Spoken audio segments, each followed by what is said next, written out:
be one of the worst films I've just ever watched. Like, how are they making it back to Argos?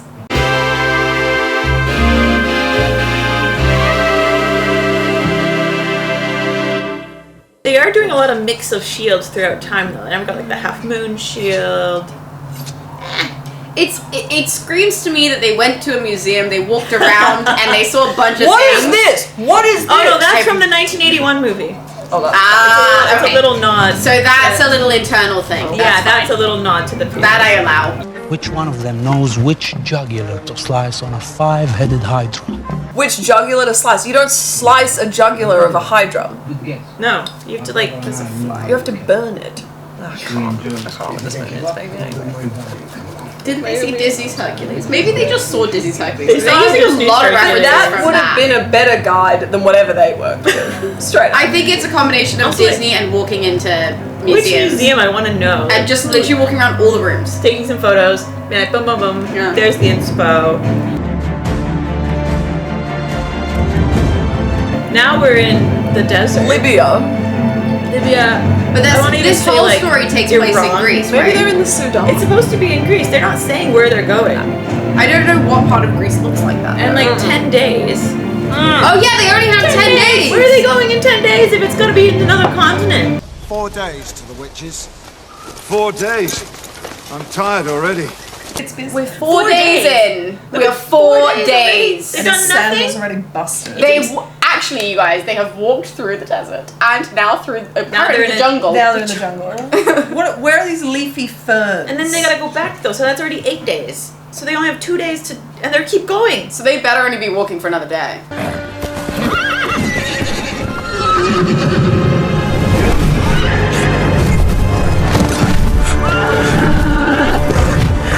The Pegasus.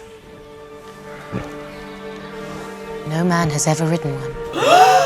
Where could this possibly be going? Where could this possibly be going? What is this plethora of Pegasus? Pegasuses? I don't know. Where do they all come from? Pegasus is only a singular horse. That was it.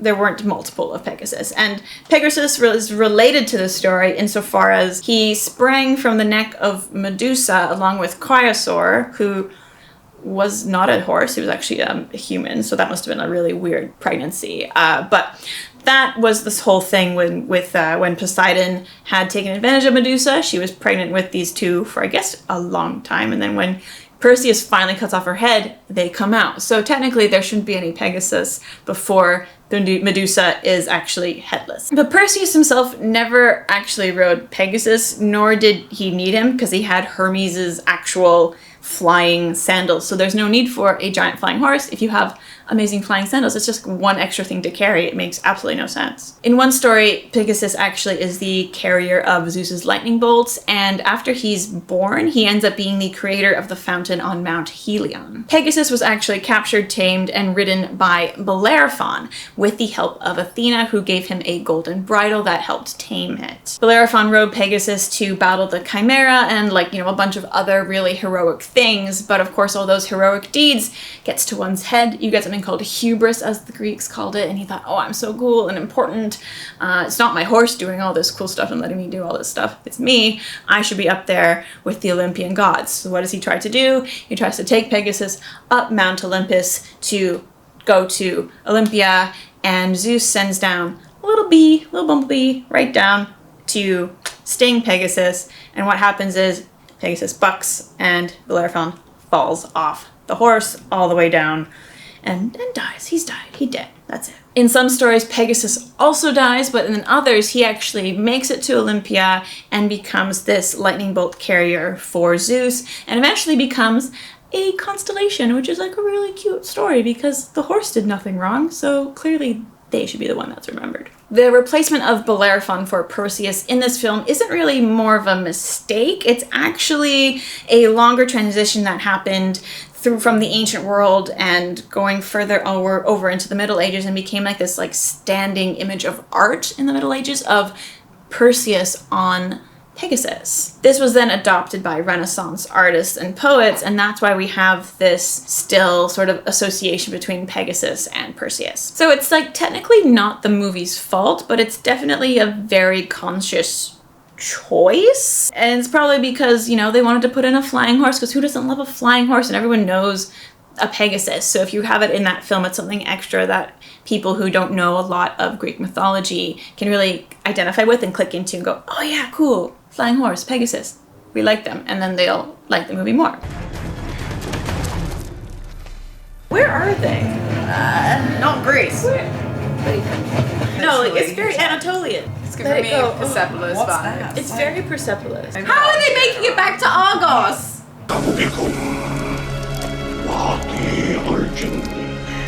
What are they? Jinn. For a movie about like Greek gods and Greek mythology, I have no idea why jinn are in here.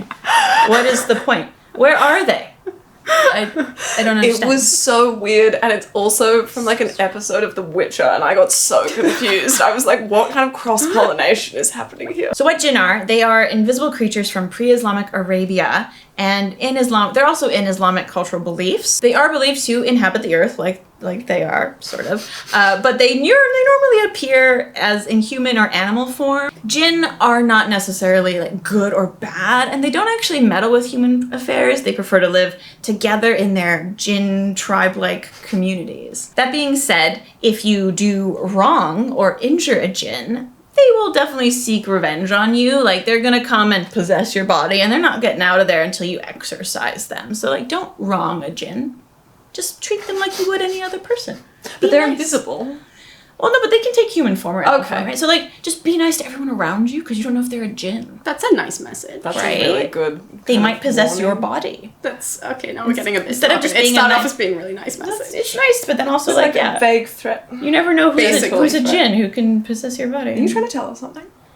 God, I wish. But also, jinn can be called upon for protection. So again, they're very multifaceted, complicated characters. And then this film doesn't do them justice. They're just these like silent, walking, scorpion riding, magical stick, electrocuting people. And I don't know. It's just classic Hollywood to me. It's like, oh, this seems like a really cool thing that we don't understand nor At can all. do properly, but we're going to include it to get the points for doing it. And we're not going to attempt to understand. Yeah. No. It's like, great. It's just in there. No. It's not even set in Greece. I don't know at this point. Like, they're just in some random country. I don't even know. The Anatolian architecture, the Don't even get me That started. confused the Assyrian architecture. me. I don't I was like, understand. where are we? A bribe for the ferryman. So these rock mound burial coin things. Honestly, there's a lot to say, but we're going to condense it down because there is just so much wackiness in this film around this particular thing. For one, the thing that I always say when it comes to these ancient films is that coins in the ancient world were not in circulation until the 7th century BC. Get that timing right, you guys. So anything prior to that, they would not have had literal coins. So when you watch films set before the 7th century, those coins should not be there. It just historically makes no sense, and it really it's something so small that really grinds my gears because it's so It really easy. bothers you. The second main thing to point out here is that the ancient Greeks did not bury their dead with like rocks on them, like these little like rock tower mound thing. That's not an ancient Greek. Leaving their head exposed as well. Like, what? I don't know if that was maybe they think it looks better on camera. It looks more dramatic on camera. It's like Mongolian. It's like those like, yeah. Just math. I don't know if I they don't know. did it with the rocks, to be honest.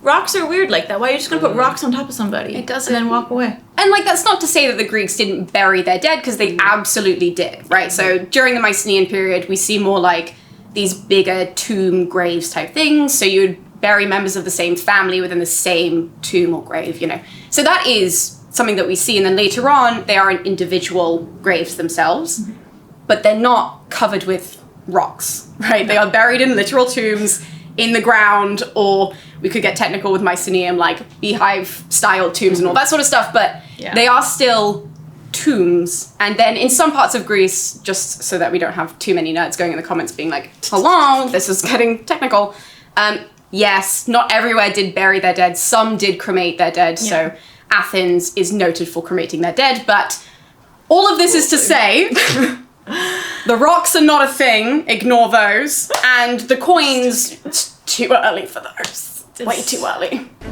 How close are we to the Norn Mountains? It'll be 2 days before we reach the witches. What are those? I'm gonna Google it. I'll tell you guys. Mountains? What are the Norn I Mountains? forgot about the witches. That's where the witches are. Norn Mountains. Is there any... Like, is that a place? The Norns is Old Norse. Oh my god. This is Wikipedia, so take it with a grain of salt. But the Norns are deities in Norse mythology responsible for shaping the course of human destinies. So they're the... So they have named a mountain range after these group of gods, which is where the Graeae now live, but they're called the Stygian witches. But they live in this shaping course of destiny mountain range that are based on... That's kind of cool, the way that they did that. But why? There are lots of mountain ranges well, this in is Greece, the other and the thing. Graeae have a home Yeah. in Greek mythology. But the Graeae, they're the ones with like the threads of whatever. Nope, those No, are the that's fates. the fates. I was Totally gonna different. say, I was like, that's So, not like, them. different is it? sets of three. But they're trying to Because like... the fates, that would make more sense because it's all about like destiny and whatever. I'm like, Yeah. sure, conflate that. That's So yeah, put the Norns with the Graeae.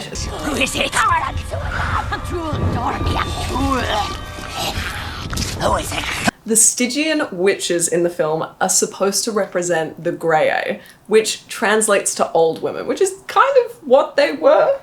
So they were 3 old women that were born with grey hair, and they shared an eye and a tooth between them. That was their whole kind of thing. Just roll. A little close for sisters. Just in my roll with opinion. it's a level of intimacy that I don't necessarily aspire to. But they were also described as the sisters of the original Gorgons.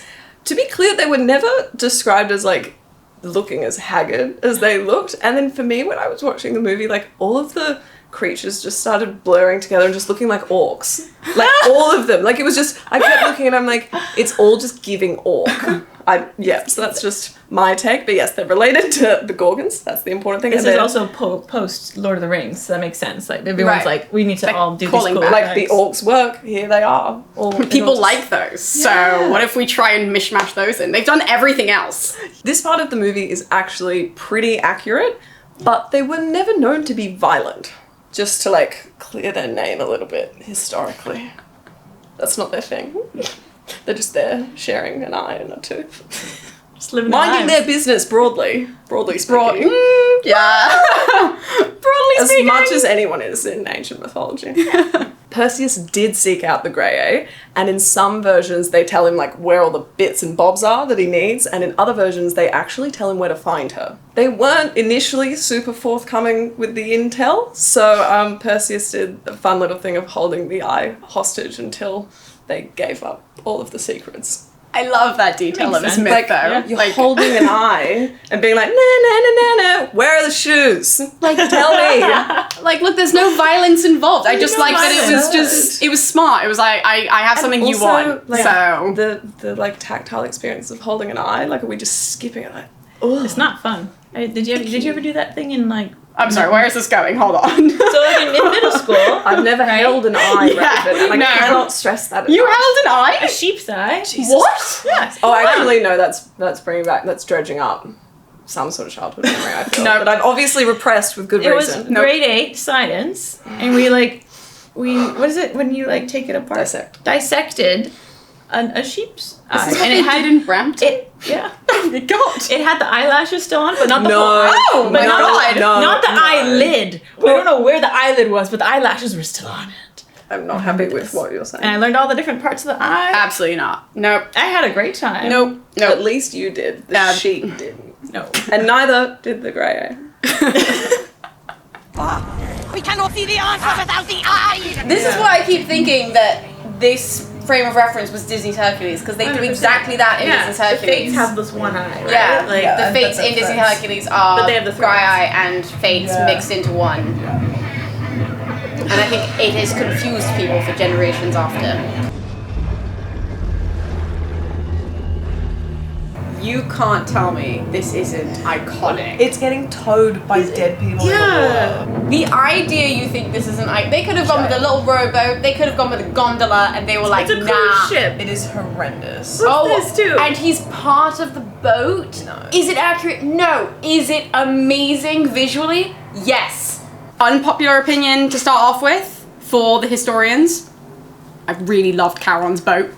This boat is hot, in my opinion. It is beautifully styled. It's hot. It is dramatic as hell. It is wildly inaccurate, but by God, was it nice to look at. And that was, I think, one of the main things that I said in the first email I said was like in all Love the caps. boat. I'm obsessed with this boat. So I do want to start off by just saying, whoever designed this deserves an Oscar, deserves an award just for that. Gorgeous, but wildly inaccurate. In fact, terribly inaccurate, to the point where I didn't realize I was looking at Charon's boat Yeah. until quite a while into the scene, and then I realized, like, oh, I think this is supposed to be Charon. Why he's a skeleton, I don't know. He's described and depicted in ancient Greek art the very minimal times that we've seen him and we hear about him. He's just like a regular dude. He just works in the underworld. The Joe Schmo of the underworld. Yeah, you know, he just works on his boat. He's got his little hood up, he's just chilling out, and he's got his oar, and his job, if you guys don't know, is to basically sail his little boat to one shore of the underworld where the souls will come down after they've recently parted from this world that we're all in. They go down onto the shore, and if they have been buried correctly, they are then allowed passage onto Charon's boat.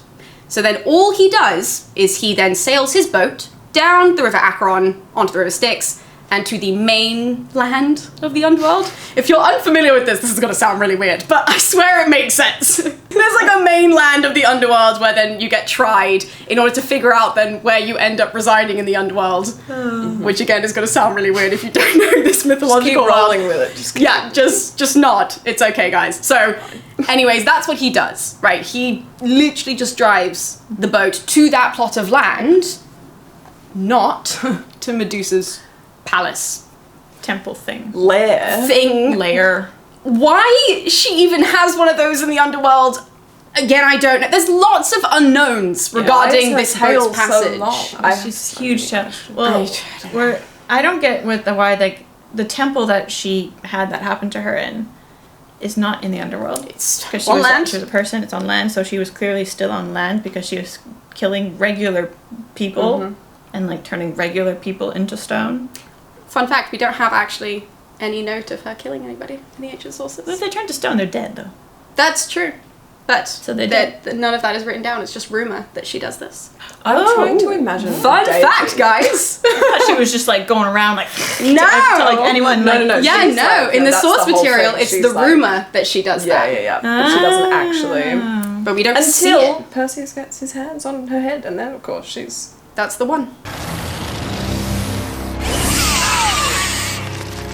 Okay, let's unpack Medusa's story, because it is a doozy, and there are a bunch of different versions. In Greek mythology, Medusa is one of 3 Gorgons, who are sisters, and they're described in a whole bunch of different ways, but the main thing is snakes for hair. That's the main, broadly consistent description we've got for them. Now, Medusa is the only one, this is broadly agreed, the only one that's mortal, and the only one that can do the whole turn people to stone thing with her petrifying gaze. Traditionally, her sisters, Stheno and Euryale, they were both immortal, and Medusa was mortal. Don't ask me how or why, I don't know. It's a great question, but we're just gonna keep moving on. According to Hesiod and Aeschylus, Medusa lived and died on an island called Sarpedon.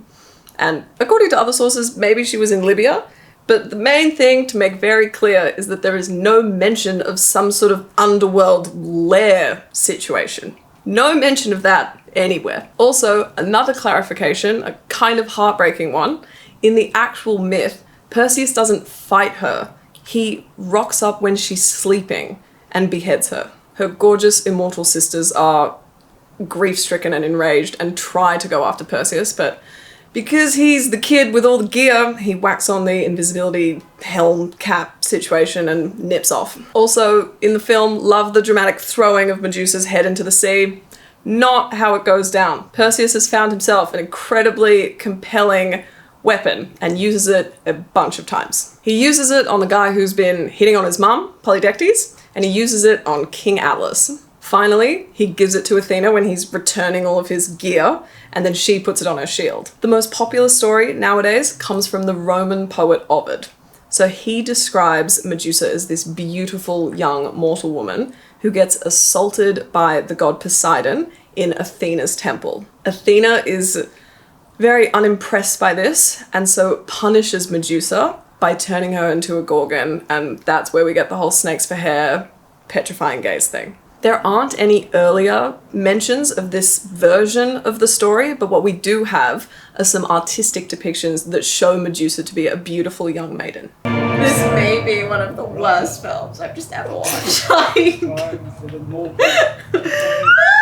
Is it the Norse mythology, the Heracles conflation, the costuming, the Harry line Potter, delivery, Lord of the Rings. Voldemort's confused, It's just Voldemort has hair. everywhere. the idea that Ray Fiennes' hairline. the big like moment of the film so far has been Perseus getting on a horse that he was told no man has ever gotten on this horse. I am no man. Like that's supposed to be. It comes, brothers and sisters!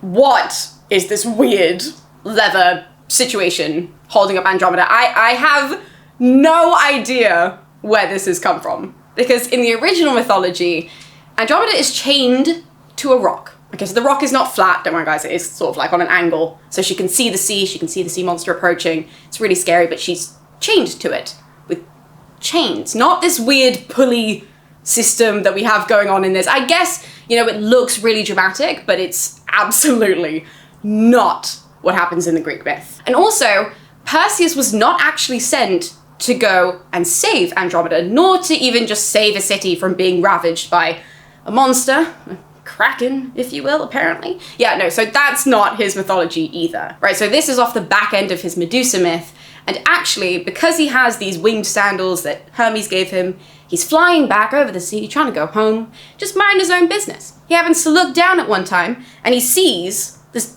damsel in distress chained to a rock. So what does he do?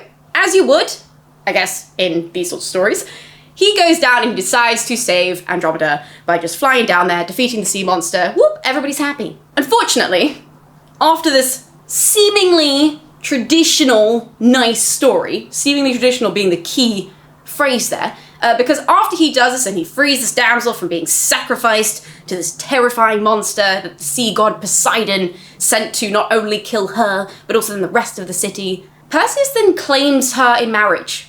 Right, doesn't ask her, he just says, oh, this was a really nice thing that I did, and so I deserve her as a wife, which is weird and questionable, but not, honestly, actually thinking about it, not the worst thing to happen to Andromeda, because before this, she's betrothed to her uncle, which is real icky.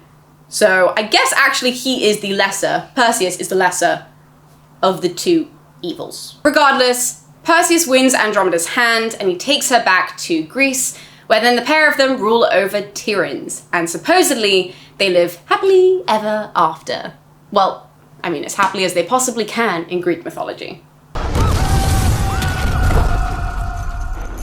Apparently, everyone in the planet Those lives in Argos. Those are all the men. Oh and they're my dying. god! So they line them up on the sides of Olympus and just look at them? Yeah. It's real creepy, so... Pirates of the Caribbean do a better job. Yes! They really do. They did a really good example of a Kraken. Here's the thing, though. Bringing back her, I can't. great. Why don't you just bring back his family? Yeah, Okay. right? Okay. Right? Also real And everyone's quick, happy. real quick, I don't know what kind of mummy issues nonsense this is. She has been present in his life since he was a baby. This is And called... now they're in love. It's grooming to the max here. It's grooming. It's giving literally grooming. And I was like, oh my grooming. god, we're in love. It's like you looked after him when he was a baby. And then they are there with the feet. And it's just, that's the end. The clash of the Where were the Titans? Where were the Titans? Not a titan to be seen. I think that is just Anyway. one of the worst films I've ever watched. Like, just by far. All right, that That was Clash of the Titans. That was a lot, is what it That was. was an adventure right there. It's a clash of something. It was a clash of a lot of things. No Titans involved. Not a single Titan. Not a single Titan to be seen.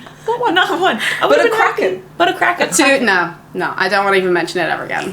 Honestly, I'm done. That's it. It's okay. Thanks so much for watching, you guys. Be sure to follow Kazi on Instagram, Erica on YouTube and Instagram, and follow me because support the channel so I can do We more love of these. this channel! Yeah! This is what happens when I get to grow bigger. I get to meet these amazing people on the internet, and then they come to my house, and hopefully they're not murderers. This is how it works. You gotta hope for the best. Erica's a djinn. Don't harm her. Don't even think about it. Tiny G. Just wait, just find out what happens. Don't forget to like, subscribe, smash all the buttons. Thank you to everyone on Patreon for supporting me. If you want to help support the channel, get early access to videos, help me make more of these like this, head on over to Patreon, become a patron. And as always, stay dirty, my friends.